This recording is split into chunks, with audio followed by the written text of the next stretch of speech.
ఇంట్లో ఎవరెవరు ఉంటారు? ఇంట్లో ఎవరెవరు ఉంటారు? పొద్దున్నే ముగ్గురు ఉంటాం, మధ్యాహ్నం మా ఆవిడ ఒక్కతే ఉంటుంది. అప్పుడప్పుడు గెస్ట్లు వచ్చి వెళ్తూ ఉంటారు. ఇలా తిక్కమక్క కాకుండా తిన్నగా చెప్పండి. ముగ్గురు ఉంటాం. నేను నగేష్, మా ఆవిడ లక్ష్మి, మా బాబు టోనీ. ఏం చేస్తుంటారు? ఏం చేస్తూ ఉంటారు? బిజినెస్.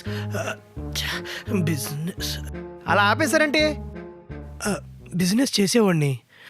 బాగా లాస్ వచ్చి ఇలా పేదవాళ్ళ మిగిలిపోయాను. ఇలా పేదవాడిగానా? అమ్మని అమ్మ కనిపెట్టేసినట్టున్నాడు. హలో, మీరు ఇల్లు చూసి పొరబడుతున్నట్టున్నారు. ఇది రెంట్ హౌస్, మా బాబాయ్ది. బాబాయ్దా? మీ బాబాయ్ ఎక్కడ ఉంటాడు? మా బాబాయ్ ఇక్కడ మోసపేటలో ఉంటాడు. ట్యాక్స్ ఎగ్గొట్టడానికి ఇలా సొంత ఇల్లుని అద్దెల్లు అని చెప్తున్నారా?